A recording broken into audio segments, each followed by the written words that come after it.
Hello, everybody, and good evening. My name is Patrice Abona, and I'm here to welcome you to our Mom to Mom show. Hi, ladies. Hello. Hello. I'm excited for this topic, talking to your kids about the birds and the bees. And you've never heard that phrase before.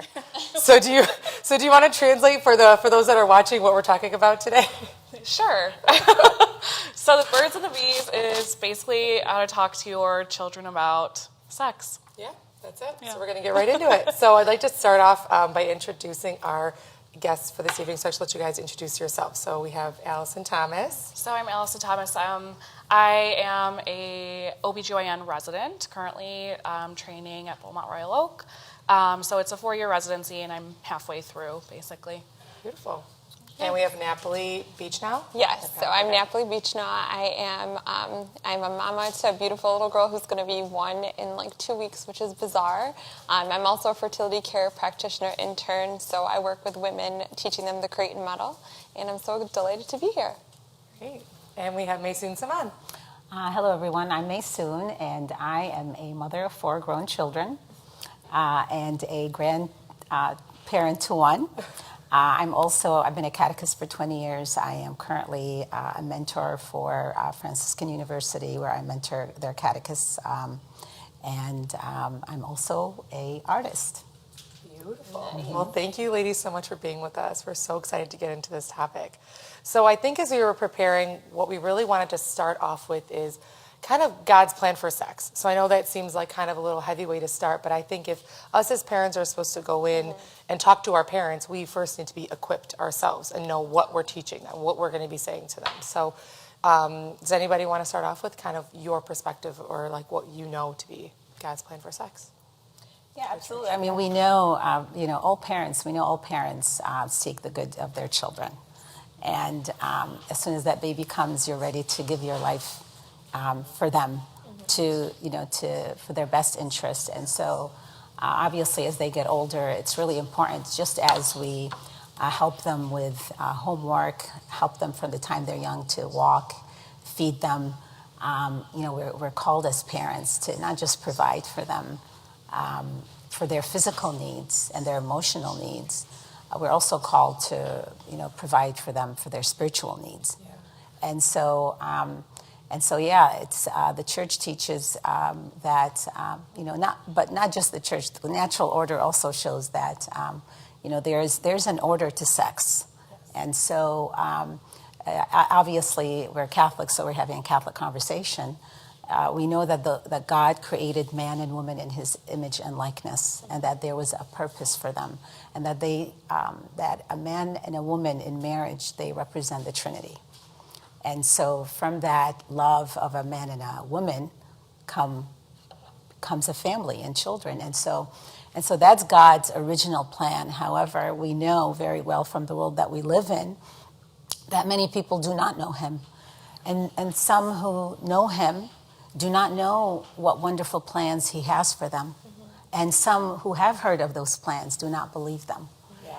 And so that's why we have the world that we live in today, where we have a lot of young people who make mistakes and hurt themselves and hurt their lives, whether it's through, because they don't know that there's a plan for their bodies and for their life. Right. Because I think the world is so loud today. Mm-hmm. Like the world is loud in general, but also the world is so loud in that alternative message. Yeah. The message that we understand to be almost disordered, right? It's teaching them, oh yeah, sex is great, go do it as much as you want. As long as you wear a condom, you're good. As long as you're on birth control. And pornography is so normalized these days. So we're seeing all this like disordered sex and disordered view of sex in the world today. And then sometimes it just becomes so normal that you don't even realize that it's like, that it is disordered, right? We forget that the initial purpose of this was that God intended for sex to be procreative and to be unitive. And so it's not just, like in a very beautiful way, like you were saying, it is meant for a husband and wife to come together to bring fruit or to bring children, but there's that really important aspect, which is that unitive aspect as well. And it's so important that we get that down, because sex is not just for making babies, and that is a lie that sometimes we tend to believe in. Right. And it's going on one side of the spectrum, and then on the other side, kind of like you were saying, was just have fun, wear a condom, as long as you're on the pill, you're good, it's all good. So we really have to make sure that we understand that there's two very beautiful purposes for it. Right. And then Alison, you were sharing the other day that you work in a clinic with like young girls that are kind of not as guided. So like, what are some of the things that you've seen, and like, what is some advice you have? Yeah. So part of my residency is I am in a clinic and I see people from puberty to menopause. So I think, a lot of times, especially in our community, we're kind of stuck in a bubble and just think, my kid, God forbid, is not having sex, doesn't know about sex. And the reality is that's not true. And so, I've seen 12-year-olds, 13-year-olds, coming in and asking for birth control, and, angry parents bringing their kids in saying they just found out their daughter had sex for the first time and want to test her for X, Y, and Z and make sure she's not pregnant. And I think obviously the first reaction that parents, I'm not a parent, but I think the obvious first reaction when a parent finds out that their young child that they, thought was this innocent little girl is sexually active is terrifying. You're angry, you're scared, you don't know what to do. And so I think that, opening up the door to this conversation before this even happens is huge, because, a conversation that I have with these patients when I see them is kind of like a big sister, like, did somebody force you to do this? Are you, who are you sleeping with? Are you, just kind of like opening that door up, just because a lot of times it seems like they don't have that guidance a lot with their families. And just making sure that, your daughter, your little sister, your cousin, whoever you're talking to about this understands kind of the gravity of it too. Right. And like, a lot of times I'll give tough love and say, are you ready to have a baby? Wow. Because if you're not ready to have a baby, then you really should not be sexually active right now, right. Because regardless of, whatever kind of birth control someone may be on, that's a whole different story. Nothing is 100% effective. And so right. There's always that chance that it can happen.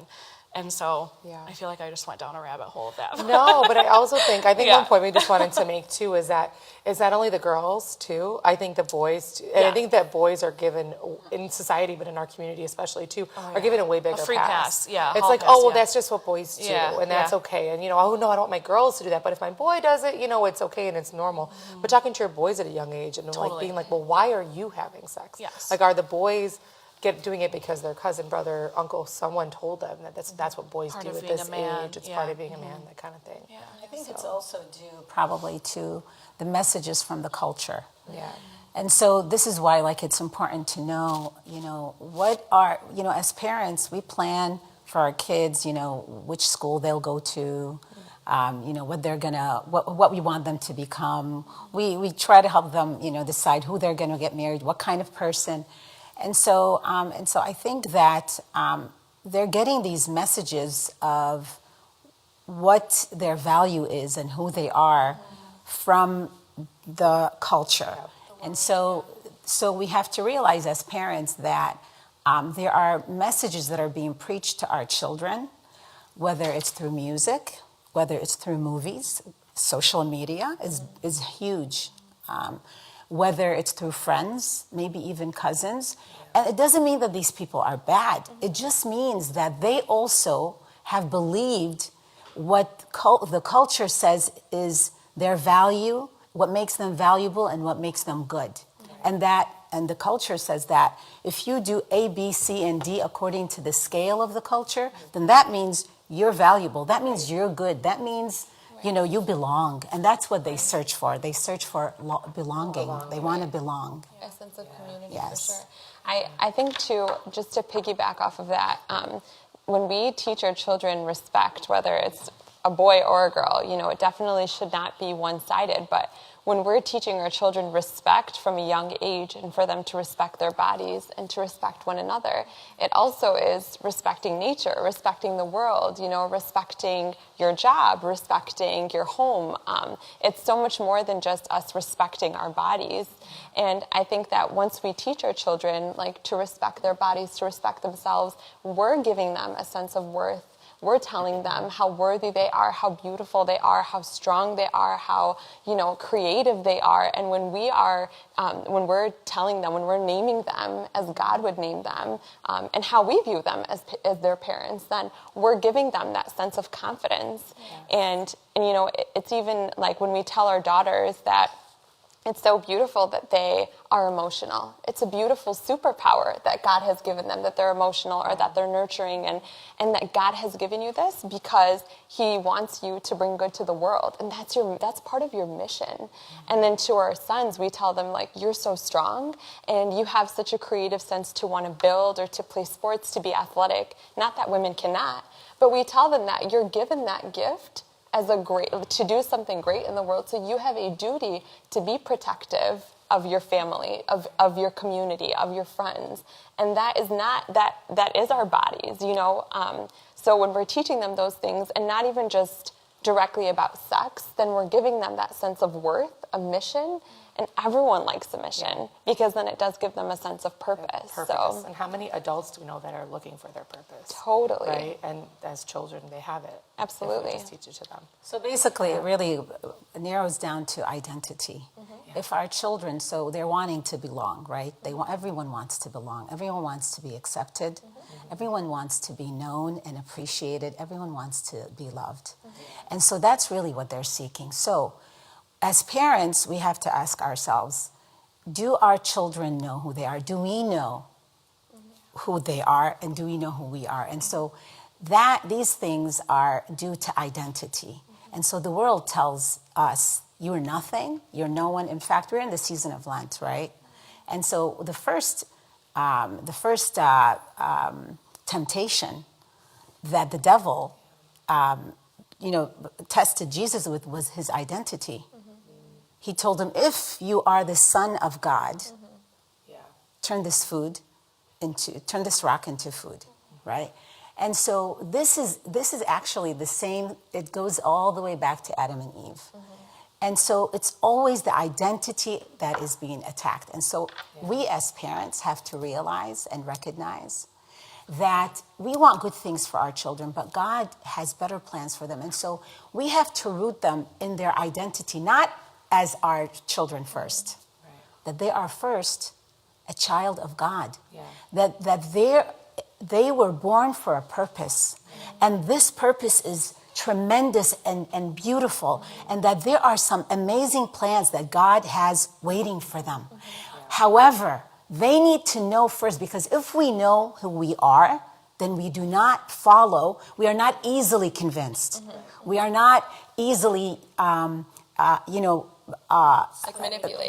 manipulated. Exactly. So that identity, what you're talking about is identity. Yeah. And I think what goes hand in hand with that is dignity and another word, like your self-esteem and your self-worth. Like if you know, so even outside of the church teaching, which is hand in hand, but outside of it, if your child knows their self-worth, they're not going to want to wear certain clothes. They're not going to want to go and give themselves in any way publicly, like posting a certain picture on social media or being sexual with another guy. If they know their self-worth, then why would they act like that, right? If they know they have that strong self-esteem and that dignity.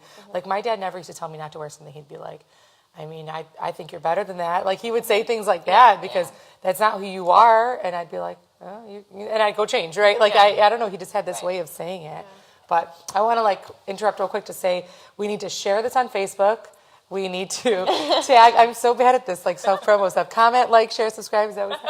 So tag your friends. I know this, like Maysoun was saying, you had this conversation with someone this morning for an hour. Yes. This is something that any mother or father who has kids of this age struggles with. We all get nervous about it. We put it off. Maybe we can do it later. So if you know anyone that would benefit from this video, I think God will forgive you if you gave up social media for Lent to watch for this 1 hour. But tag your friends and ask any questions. I have it here so I can see the live chat. Ask any questions that you have or maybe someone has asked you and you never knew the answer to, and would love to answer your questions. So please take a minute and tag, share, and then you could also share the link on in your group chats. So let's get into one of the specific questions that people were asking when we were doing a little research is when? When do we have this talk with our children? So So as a parent, Yeah. So you're the only one that has the older kids. My kids are 7 and under. So yeah. as a parent, I remember my oldest is 30, and so I remember having the talk with him when he started going through puberty. Okay. At that time, they didn't have phones, and so I remember it wasn't just me. I went up to my husband and I was like, "Listen, we have to talk to him because he's going through puberty, and we have to like explain to him and sit down and because." He's going to start liking girls, his views we have to explain to him that and he's like, I am not saying a word. I'm like, what do you mean, And I'm like, okay, listen, just come with me. I'll talk. You just be with me. Like, you just sit next to me. Yeah. And you don't have to say anything. So I remember, he was around 11 years old. He was just, he was in 6th grade when we talked to him. And you know what? It's honestly not that scary because if you really think about it, don't we, we love our children so much. We want what's best for them. It's not, parents shouldn't think of it as, oh my goodness, I have to go explain these technical things to them. No. Just like when you're talking to your children about drugs, for example, you say, I love you so much. There are these things out there. And people will come up to you and they'll tell you, oh, this is so good. You should smoke this. It'll make you feel better. This is not good for you. And do you know that I love you, right? Do you think that I would tell you something that would hurt you? No. I'm ready to lay my life down for you. You're the most important thing to me after God. I love you, Kids believe everything you tell them when they're little. They rely on you for everything. They rely on you for food. They rely on you for comfort, for love, everything. They cannot survive without their parents, which is why, this is one of the reasons why Jesus says, let the little children come to me. Or he says, unless you become like a child, you will not enter the kingdom of heaven. Mm-hmm. It's because we children are trusting. Mm-hmm. Yeah. They believe what you tell them. As parents, if you teach them something that is not true, they will believe you. Yeah. And they will think it's true. So do not be afraid and think, oh my goodness, I have to talk about sex to them. No, you start out by saying, I love you, and you know how much I love you, right? You know that I would do anything for you. Do you believe that? You ask them, and they'll tell you yes, because they know it's true. Mm-hmm. And then you just really, honestly, you just basically tell them, well, you're growing, you're going through puberty, your body's going to change, depending on the age of your child. Well, you're going to start having feelings. You might start thinking that girls are cute, and they're pretty.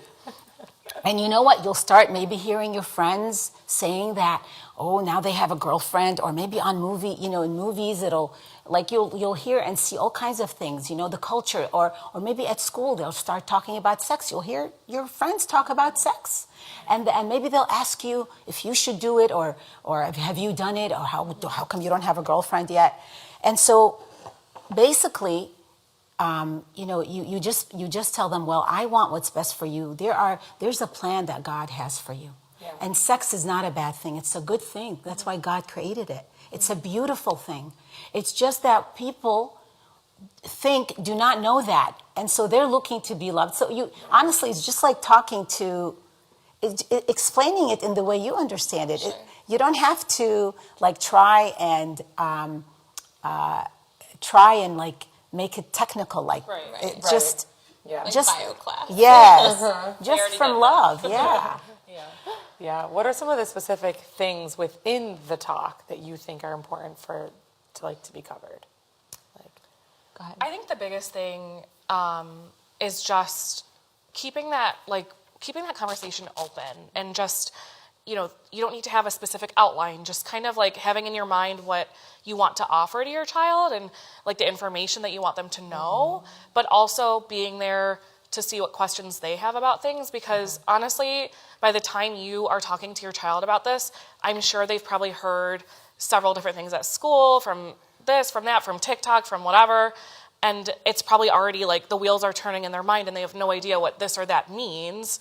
Right. Just from personal experience, I mean, I love my parents to death, but we never had a sit-down conversation about this is what sex is, this is not what sex is. It kind of was just assumed after my 5th grade sex ed class. I was traumatized. And I knew my parents loved me and were there for me with anything I needed, and luckily I had a good group of friends that just didn't do any of that, Right. And so I think being open with your child from a young age. Like, I love that, Patrice, you were saying, it starts with your kids, 4 years old, 7 years old, just explaining to them, like, this is your vagina, this is your penis, this is, like, not whatever word you want to make up. Like, these are parts that are respected and parts that only are yours, and no one else can touch them, no one else can see them. Like, I think that's huge, especially in society today, because the world is so messed up. And, unfortunately, there are people who are going to try to, tell your children certain things and certain. Right. So I think it's important to have that conversation early, but also, like, have that conversation openly, so that it's not just like, let's talk about this once and we're never talking about it again. It's like, start at a young age that your children are comfortable with talking to you about things. Yeah, absolutely. And remember that you're establishing a worldview. This is not something that happens overnight or in a 15-minute conversation or even in a beautiful 40-minute conversation. This is something where it's going to continue for the rest of their lives. And I just think what you said was so important, just this openness. And because if we start from a young age, even like Zelly is 11 and a half months, and I've been telling her about the beauty of her body. She probably doesn't understand what I'm saying. But like, I've been explaining to her the beauty of her body. And when we're teaching them about their vagina and their penis and their breasts, and we're teaching them about the beauty of their bodies, it doesn't become a shameful thing anymore. Yeah. And unfortunately, I think I grew up, in a time where those things were considered shameful. Like, I've talked to friends who have said that, when they got their period, nobody in the household could know. I was very blessed when we were growing up. We were embarrassed, but people knew we were on our period. My dad knew, and he would bring us tea, or my brother would bring us a heating pad or whatever. Yeah. But it wasn't a shameful thing. And I don't ever want our daughters or our sons, when they have puberty and they experience their first wet dream or whatever, to feel like so ashamed, because then that's a cycle of shame. Yeah. And if our children fall and they make mistakes, because we all do, and none of us are perfect, then it's so important that they don't have this blanket of shame. We want them to be able to come to us and to talk to us about these things, and for us to be able to openly love them and forgive them, even when it's hard, and even when we're boiling on the inside because we can't believe that our little prince or princess is more experienced in things than we would have hoped or we would have liked. Right. But knowing that, like, we are called to do this as parents. And so just talking very openly, and then asking them, like, this is the best technique is, what do you think about that? Asking them and letting them, almost like a child-led conversation. Let them lead it. Yeah, totally. Absolutely. And I think there's a balance between the shame and the, like, hey, it's okay. Like, my kids know their private parts names, but they know that they're private parts. Right. Yes. Like, we still use the word ab in our house all the time. And it's funny, they go to school like, Mommy, it's ab. I'm like, I don't think your teacher knows what ab means.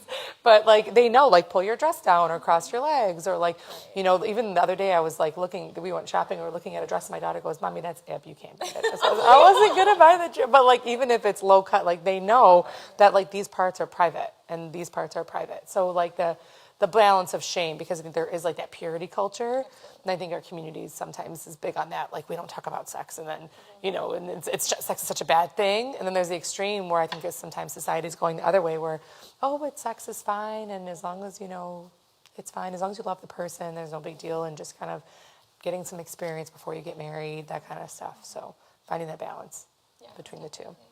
Yeah. So remember to tag your friends. We are still here for questions. Oh, there are some questions. Okay, we'll go through some of these questions. But if you have any more questions, throw them in the chat.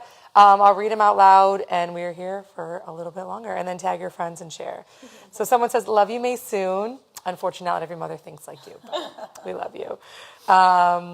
So someone said, Joanne says, they are allowing their daughters to dress a certain way, drink, etc. They want their daughters to fit in. So these young girls are over-sexualized at a young age. So I truly think the issues are starting at home with this generation, from what we are seeing these young girls and how they are dressing. So how can we speak to that? So we're almost then speaking to the mothers, and not in like a way that I think that we're sitting here on any kind of like high horse, like we're better or anything like that. I think that sometimes we're talking offline earlier about like our parents only do the best they can sometimes with what they were given, with the generations before. Didn't talk about these things, so then the next generation had to figure it out on their own, and so on and so forth. So I also would like to say, if our children can be lured and deceived by the messages of the culture, we also grew up in a culture. So I think, like what the comment was about is the reality. The reality is that we also grew up in a culture that desensitized us to some things. Now, it doesn't mean, and so that includes parents. Yeah. Parents, too, have, we believe certain things that the culture has preached to us over our lifetime. And we may not realize that it has impacted us. And so maybe as parents, we think that our worth might be in only our bodies, and that maybe our worth is in what we own, or maybe our worth is in what others say about us. And so it does begin at the home, in that if our lives as parents are not Christ-centered, then we're not going to be able to help our children understand their own worth.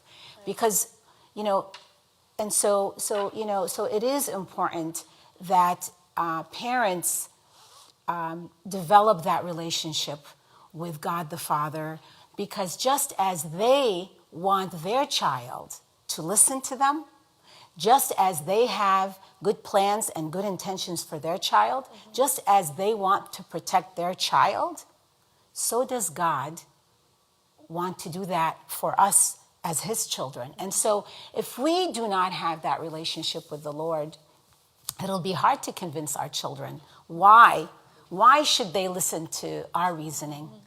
There is something called definitive truth, and we know very well this is the oldest trick in the book when it comes to the reality and what is good and what is not good for us. And so if parents truly believe that, they have to be aware first. They have to be aware of the reality that there is someone out there wanting to take their child. Do they believe that?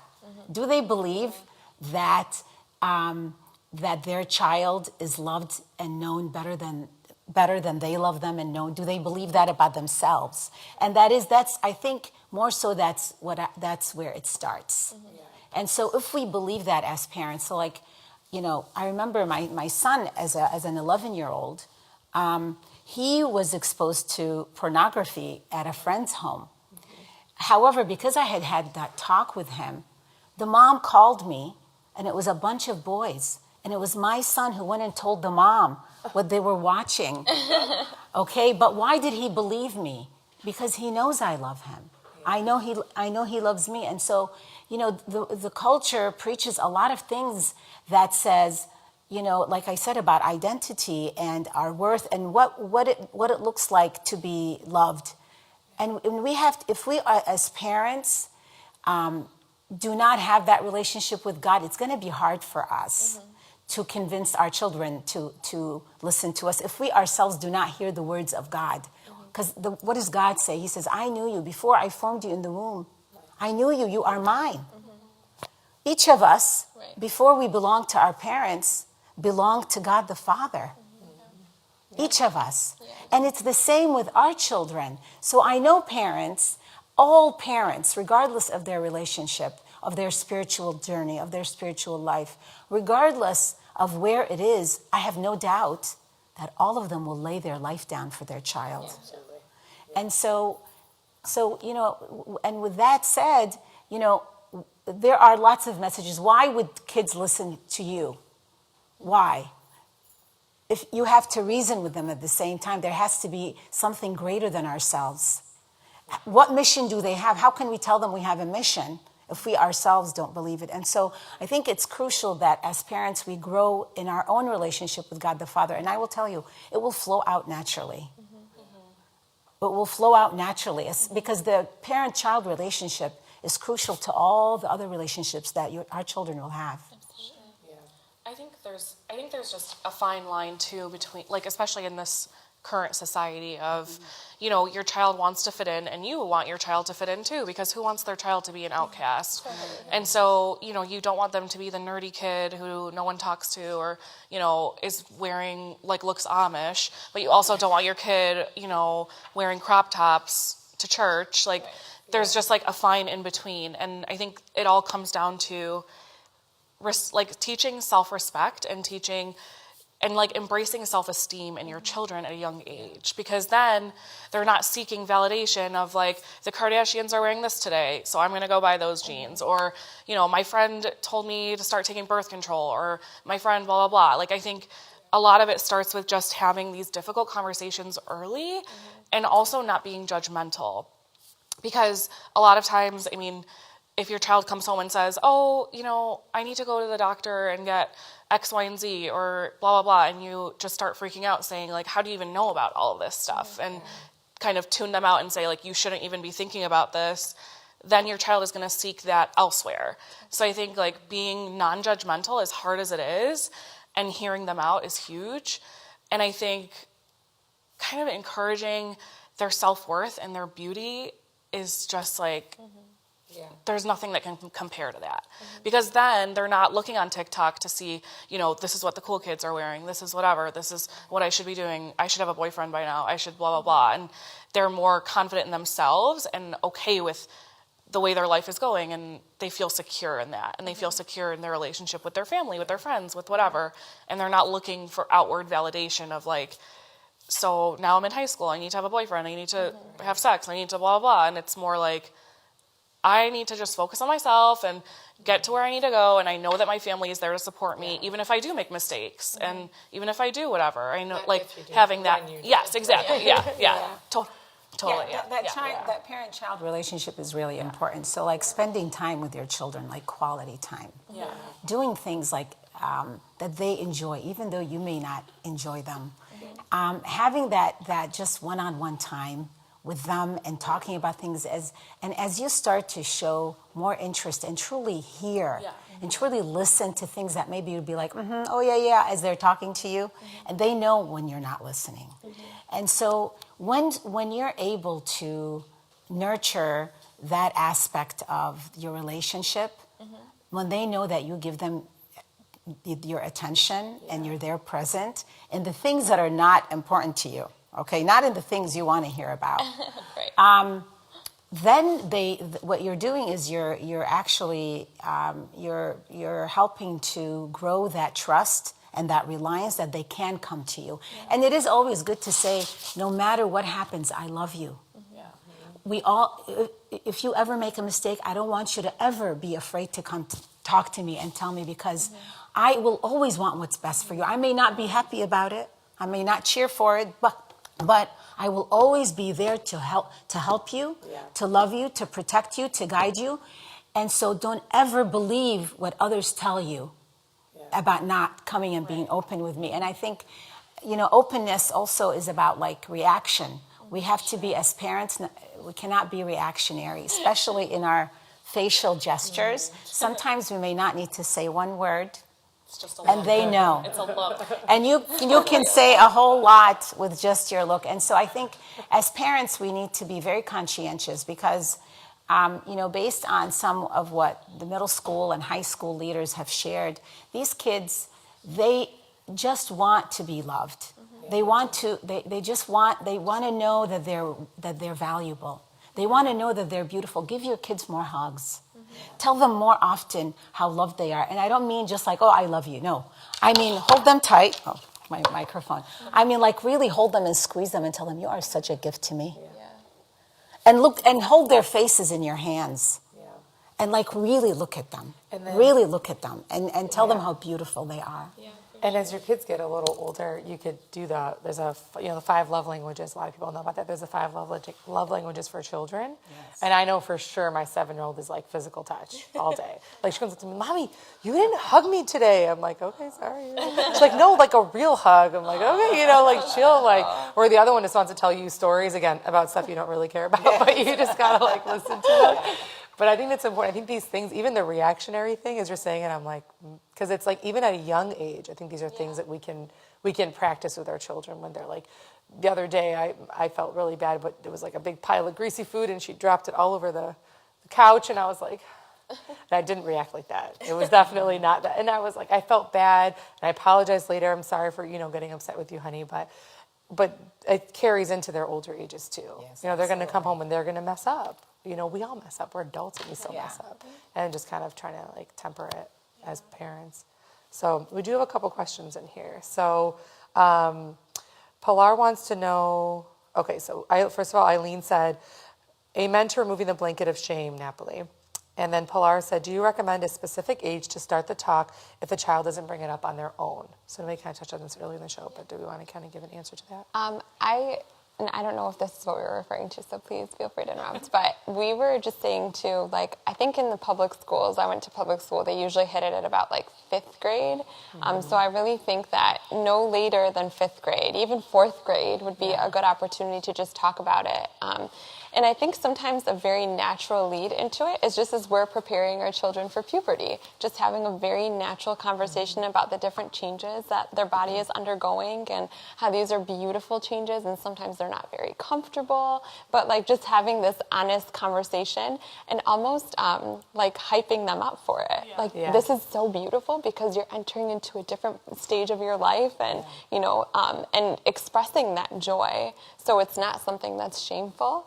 And then expressing to them like the beauty of their fertility when they get their period. That getting your period is a beautiful thing because that means that you're one step closer to this beautiful plan that God has for you. And that if God is calling you to get married, like for children, like that's what the purpose of your fertility is. And so when we talk about it that way, and then just waiting for questions and like you know how you were openly saying that you identify biologically the parts of your children's body, and that's so important to do with our kids too. And to not baby it or make it like even give it pet names. Like it's so weird, right, that we do that. But I think when you just openly talk to them about it and say, so what do you think about that? And have them respond and say, how do you feel about that? And getting where they're at, because I think sometimes as parents we assume the worst. Or even as like a big cousin or a godmother, an aunt, whatever, you assume the worst. So you could either think you're on the side of like, my kid knows nothing, they're never going to know anything, they're this perfect little angel, or like my kid is probably watching porn all the time, or like, sexually active, or knows this, and that. Just ask them, because then you have a really good understanding of where their emotions are lying. Maybe they're really scared about everything, or maybe they're super curious, and then you know how to further like develop those conversations. Excuse me. A friend of mine recently took her son to. Jason Everett was in town, so he's a really big chastity speaker. So he was here in Holy Martyrs at this whole like evening, and it was beautiful. And afterwards, she got in the car and she's like, "So, what'd you think?" And he's like, "Do you have any questions?" And he's like, "What if I never fall in love?" And I was like, "Oh," but like you never know where your kid's at. Like if you would ask me, I'm like, I didn't think that kid would ask that. Like I would have thought he would have been like somewhere else, but that was where he was at. It's like he was so like, am I gonna fall in love and like get married one day? And I'm like, that's so you never know where your kids are at. But on the same topic of when to have the conversation, what about if my kid's already older than 4th, 5th grade? What if my kid's in high school and I still haven't had the talk? Like, is it too late, or like where do I begin now that my kid probably already knows and has learned from TikTok or school or friends? I don't think it's ever too late. It's never too late because you always want to speak truth to your children, and truth is good. It may be uncomfortable, like you said. It may, it's really important that they hear the truth from you, whether they're in 4th grade or in high school, because if they don't hear it from you, they're going to hear all kinds of things from somewhere else. And what's going to happen is that they're going to believe those things because those are what they heard first. Because actually, that's even how we begin to believe. The first way to, the first step to believing even the Word of God is to hear it first. And so, of course, and so like when I would say for the younger kids, if you don't want people to give them their perspective, if you want your children to have your perspective on what God has in plan for them, I would suggest you talk to them first, because if somebody else gets to them first, then you're going to have to disprove what they have already believed. And as far as high school, humble yourself. You know what, son? You know what? Whatever, bratty, whatever you want to say. I should have had this talk with you a long time ago. And you know what? Sometimes it's really hard, even as a mom, even as a dad. But you know what? It's okay. It's not too late, and I'd like to talk to you about it now. And just be frank with them. Be frank with them in the reality of that we do have a purpose. That it's not what the world says you are. Yeah. It's what and who God says you are. I think another important point too, once they get to that point of like they're in high school and it's awkward to kind of bring that up, is just like you said, like being honest and checking in. Like if it's your daughter, so ask them, how are your periods normal? Have you had issues? Like, are you having pain? Because I feel like a lot of times too, young girls get in this mode of like, I'm not having a period every month. Mine are extremely painful. I have one twice a year. And like when girls are starting off, that's so normal for it to not be regular. And I think a big problem is when girls think that like something's wrong with them, and that's scary if they have no one to really talk to about that. Because then they see their friends at school who are like, oh yeah, it's exactly that time of the month again. And your daughter's sitting there like, I haven't had a period in 3 months. Like, what's wrong with me? And so I think even if you like feel awkward talking about like this is what happens, this is what sex is, just kind of checking in like medically almost, like, do you feel okay? Like, are you having pain? Are you having issues? Like, do you want to talk about this more? Do you have questions about anything? Because I feel like a lot of times moms can feel awkward talking about that too. And that's something that I see. There's plenty of opportunities. I remember with my kids, if we overheard a song that was pornographic, I used that as an example to say, did you guys I'm serious. What they were saying. The music is horrible. It basically, reduces women to being like a sex toy or something. And so any and every opportunity, if we're watching a movie and there a scene comes up where there's, I don't know, but let me go back to the music. I would say, you know what? So this music right now, you're enjoying the beat, right? I said, but we have to listen to the words. We subconsciously receive those messages, and we become desensitized to it, that it's okay for people to say that, or even maybe slowly we begin to believe certain things. And I know some parents would be like, oh, no, I'm not being a prude when I say that. I'm using my own personal experience with my own kids. And you know what, realistically, we receive so much unconscientiously through our upbringing even. And so if you believe that you somehow experienced some things when you were young that were not said or not intended, same thing with music. Same thing with books that are being read. Same thing with commercials. Like something so benign. You can be watching the news and I feel like there's just it's everywhere. It's everywhere. And I remember, I think I realized it a few years ago, and about the show Friends, which was out in the 90s, right? Which everyone knows the reruns and stuff. But if you watch it now, watching it as more deeper in my Catholic faith, I remember then watching and being like, wow, they really normalize sex. Okay, I know that sex is wrong. And then she goes from about to be married to all of a sudden she had 10 partners in 3 episodes. How did she have 0 partners and or 1 partner, and then she had 10 partners? But then when you watch it in the perspective of some of this stuff is how normal they make pornography. And I never noticed it while I was watching it. Because again, I think I just watched it and was like, well, yeah, porn must just be that normal. Guys must just watch it and girls just watch it. It's just something that people just do. And that was in the 90s. People say it's so bad now. It was 30 years ago, guys, 20 years ago now. No, it was always there, just super subtly in the culture, in anything we watch, everything we watch. I think with porn, it's more definitive as to good and evil, but I think there are some things that seem good or seem okay, but they're actually not. So for example, when I said about the music, I'd say, music is good. Music is not a bad thing, but we have to be careful what we're listening to, because it's not okay that someone would say that. There's a lot of other good music that has really good messages that are true. Why would we give our attention and our ear? Because we don't realize it, but it's affecting us, and just like the rays of the sun affect us. And and so everything around us impacts us. Everything around us speaks to us. That's why we say creation speaks. Yeah. The beauty speaks. So does ugly. Yeah, absolutely. And what I mean by ugly, I'm talking about the ugliness of deception, the ugliness of falsehood. And so that speaks too. These messages speak. They speak to us. And I think that's what we need to be more as parents conscientious about. Sometimes we blow things off, and I'm guilty of that at certain times. But I've, as you look in in hindsight, you learn a lot. And with every child, you have an opportunity to become a better parent because you always learn from the one previous, right? And so awareness is crucial. Yes. Awareness is crucial. And then after you're aware, to understand what the messages are.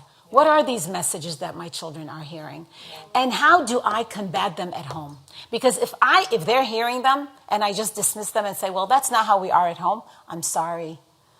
Your child is going to go through a lot, because if you don't combat those at home, if you don't combat them at home as to why we do, that isn't good, why we do not practice that, why these messages are false, then your child is basically being spoken to through them, and so awareness, understanding, and then action, and that action means getting to know, seek truth. What is truth? You have to seek it, because not everything we hear, and because we do live in a relativistic world, and so that's why our kids are sometimes get so confused.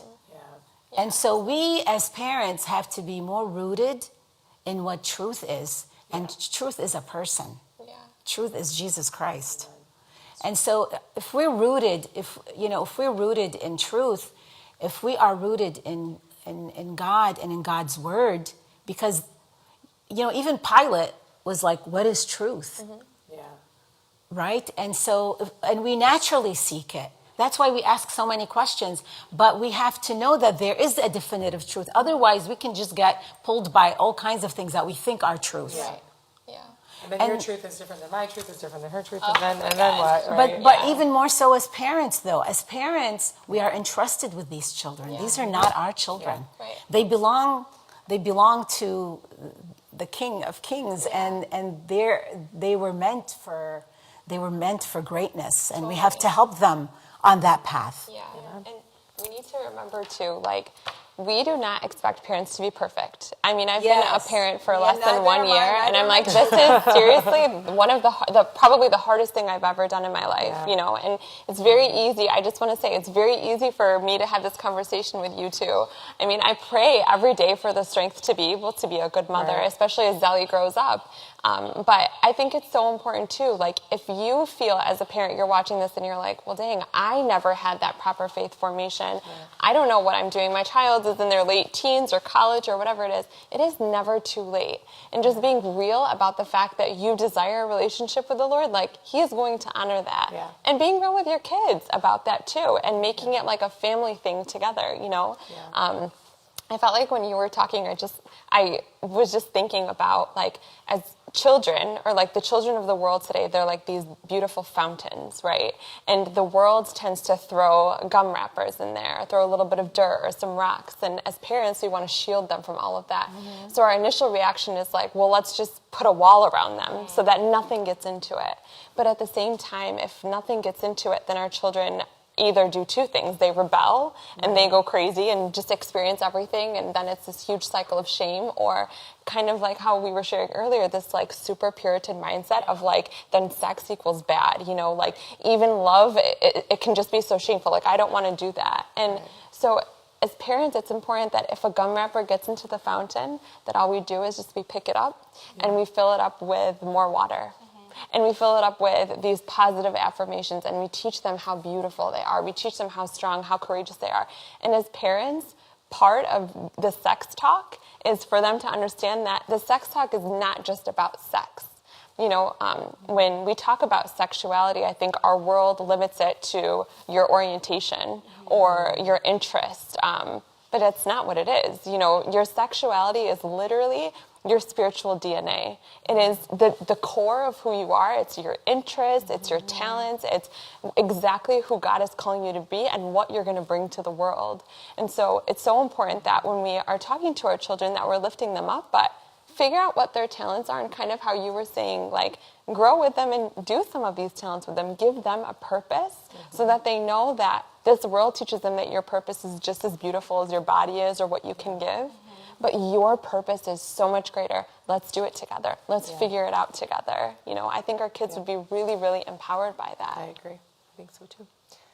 We did have one question that was actually for me, but you guys didn't help me answer it. Rachel wanted to know, when your dad made those comments about what would happen if he still chose to wear the clothes, did he put his foot down at that point or allow it? So the story, if you guys missed it, was that if I ever wanted to wear something that was inappropriate, my dad would just say something to me like, oh, well, how does that make you feel? Or do you feel like, you know, you're better than that? And then I would go upstairs and change. So I'm kind of a bad example because I'm like a goody two shoes, and so I would go change. But is there a point? And I would see with my children, like I have one that's like she's 5 and she is going to push the limits until she's like 45 for sure. And I'm like, I think there is a certain point with your children that you would put your foot down and say, I'm sorry, that's inappropriate. We're not wearing those clothes. Are not. They don't. And if you give them that why, if it's just like you're not wearing that, go upstairs and change. Yes. It's different than like the why behind it. Like your dignity and your worth is more than you to walk out of the house looking like that. And like, what do you think is going to happen if you go out to that party looking like that? Like what sort of, how would you feel if a man did this to you because you're dressed like that? Kind of like asking those questions, like the Socratic way of like discussing with your children. Yeah. But I do think my answer would be, yep, put your foot down at some point. Yeah, I think so too. Because otherwise, I mean, I grew up in a similar, like, even to this day, my mom will be like, are you sure you know wear that? And I'm like, I don't know. I guess I didn't think about it. And I think a lot of times, you know, they need a reason of why instead of just like, because I said so. Right. Because that's not enough. And if you tell them no, they're going to pack clothes in their bag and change when they leave the house. And so it's like, you know, kids are not stupid these days. And so we need to be smarter and, you know, not just say, because I said so, go up and change. It's like, encouraging them to have that self-worth. Like, are you actually going to be comfortable wearing that? Like, what message are you trying to portray? Why do you feel like you need to have your cleavage out? Why do you feel like you need to have a mini skirt on? Like, what are you trying to show here? And so I think it all boils back down to self-worth, confidence, self-esteem. Like, you can still be beautiful by, you know, not showing your midriff or not having, you know, a really low neckline. Right. You can still be beautiful regardless of, you know, what the world is telling you. And I can almost guarantee that, you know, guys respect that more when you're not just like, you know, wearing, I feel like sometimes I went to the mall the other day and I saw girls like wearing bra tops. And I was like, what's going on? First of all, aren't you cold? And so I feel like a lot of times guys are just like, what is this new style? Like, you know, I think really having that confidence in your girls is like so much more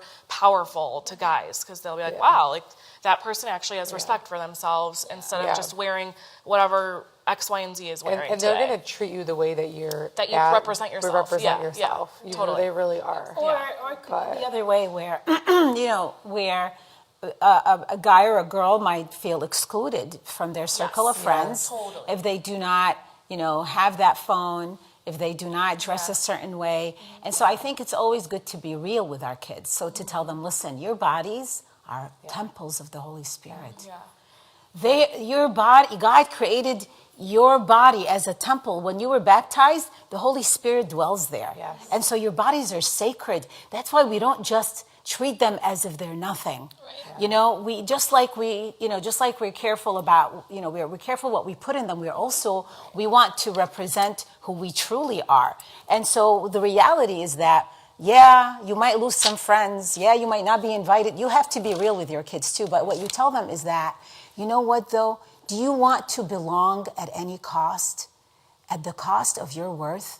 At the cost of you getting hurt? Because if people only are valuing you based on this thing that you wear or this phone that you might have or that party do you really want people to value you that way? Is this what you think you are? Because you're way more than that. And that can go into even I was sharing, and I can tag her later. Emily Willis is a beautiful, like, purity and chastity speaker. She's married now with children, but she was sharing about how women do that in relationships. They'll be dating a guy, and he's like, well, if you really loved me, you'd have sex with me.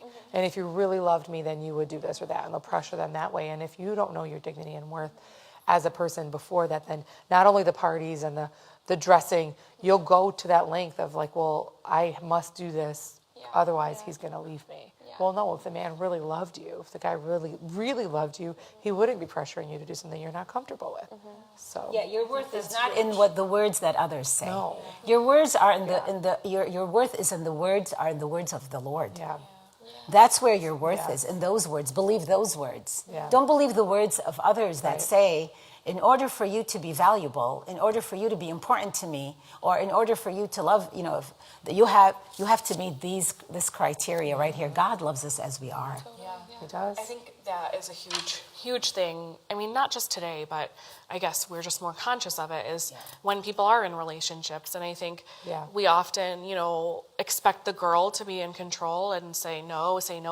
But we also need to entrust in our sons to not be like encouraging their girlfriends to sleep with them or, give them a blowjob or do all these things that we don't want to talk about. Because in reality, like that's what's actually happening. And, a girl may feel like, if I don't do X, Y, and Z, he's going to leave me. He's not going to love me. I'm not going to be in this group of friends. I'm not going to blah, blah, blah. But I've heard sometimes it's the other way around too, where the guys feel like the girls are pressuring them. Yes. But I still think it's the same dynamic though, where she wants to be accepted by Right. him, but the girls are pressuring the boys, Right. like, no, let's do this and that. Yeah. Like just because that will prove that they're in love or whatever. Right. And I think that, The culture says That's the whole thing is that to differentiate between the messages that the culture says, that sends, and the messages of God. And so that's why, like I said, then what's the reason then why,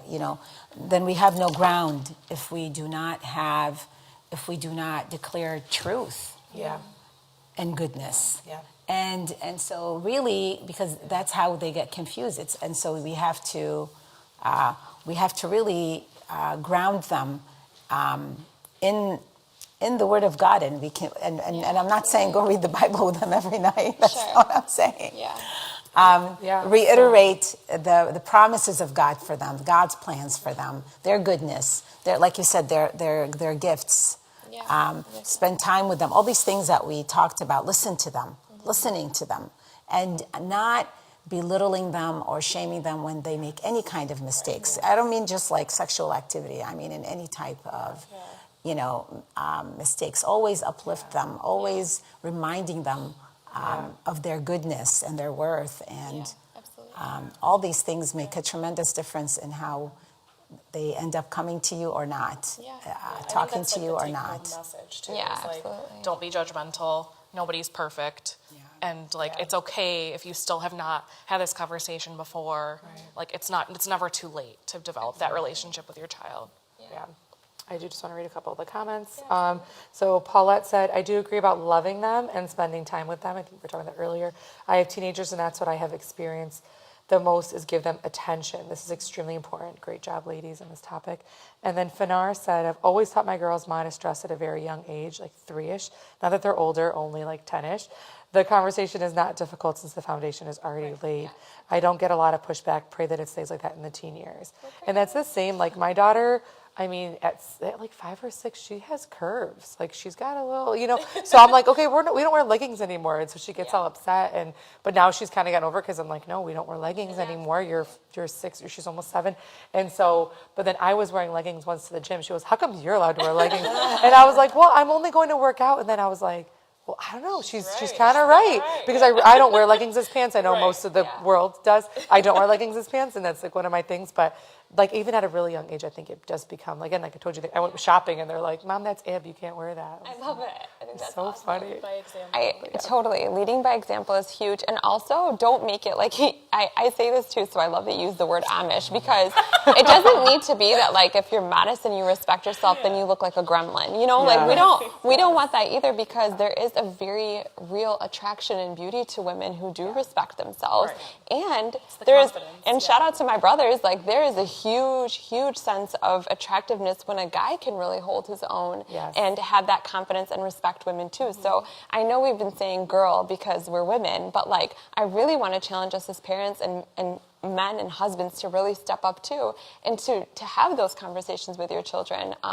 Just like piggybacking off what you guys had said, I think that the question of asking your children, what story are you trying to tell with their outfit is so powerful, because I'm not disagreeing, but I think when we say, like, well, how would that guy view you, or what would this, then we're putting too much of the emphasis on what a guy thinks, like, or what other people think. I want my children to make these decisions, like, why do I want to look that way? Like, what story am I trying to tell? Because, yes, our bodies are temples, totally, but our bodies, we use our bodies that send messages without us even being aware of it. And so it's so important that by what we're wearing, how we carry ourselves, the words that come out of our mouth, you know, that we are very careful and wise, because it totally can impact, you know, what people think of us, but most importantly, what God thinks of us and who we are. So it's just important to think about that too.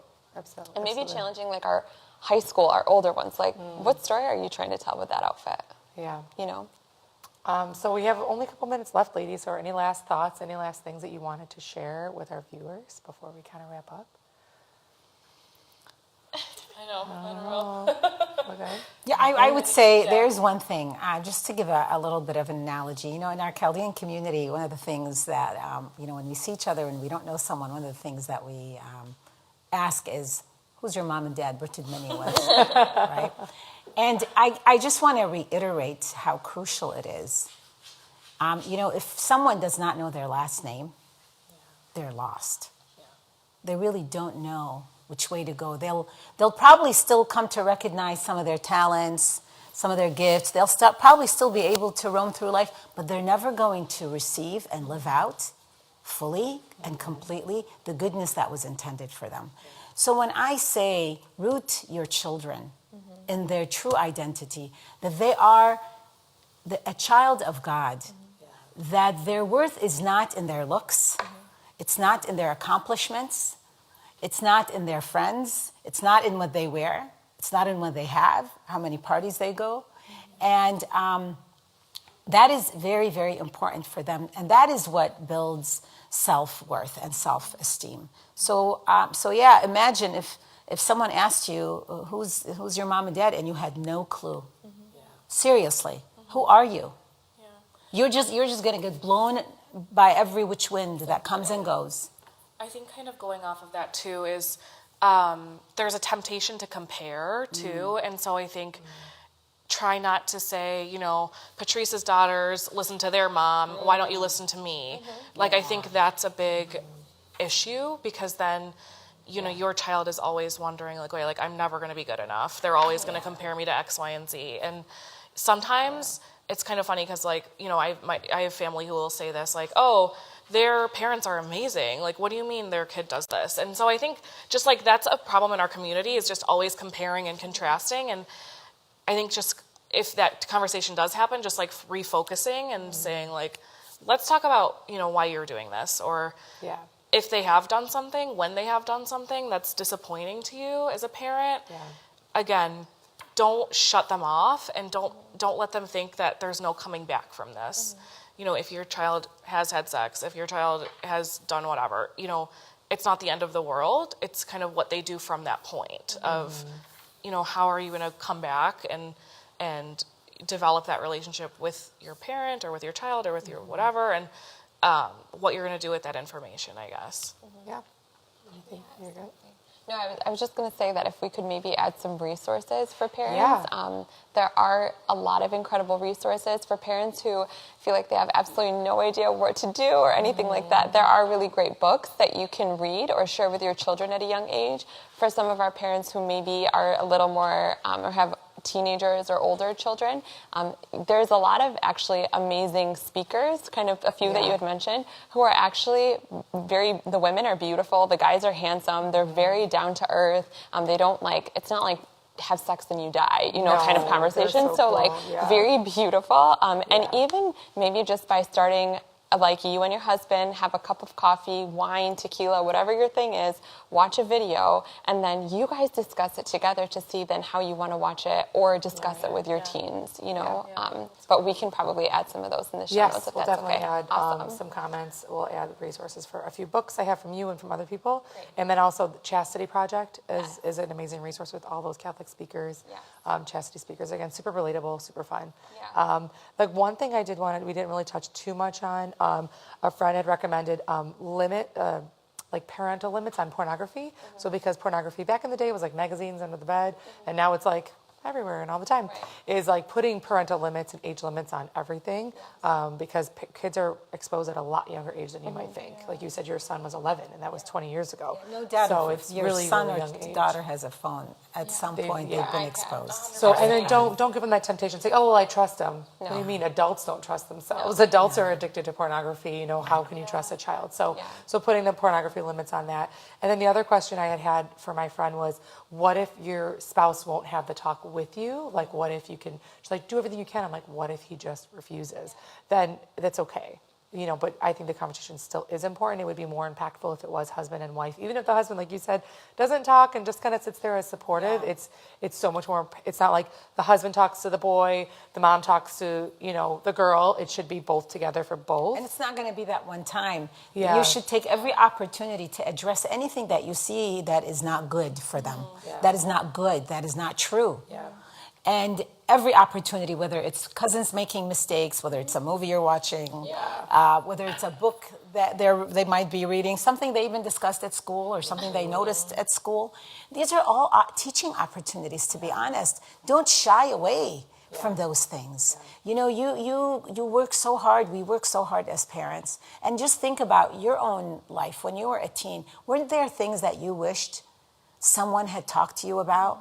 That someone guided you on, even though you were loved and taken care of, but you just wish so think about that. It's a much different world. It's more complicated. It's harder for our kids than when we were teens. So please refer to those times when you had difficulties in dealing with things and you wish there was someone there guiding you and guarding over you. That's you today as a parent. That's you. Yeah. Great. Well, thank you, ladies, so much. We had such a good time. So thank you for your wisdom and your expertise. We appreciate everything. So thank you, everybody, so much for joining us. This was Mom to Mom. We'll see you next time.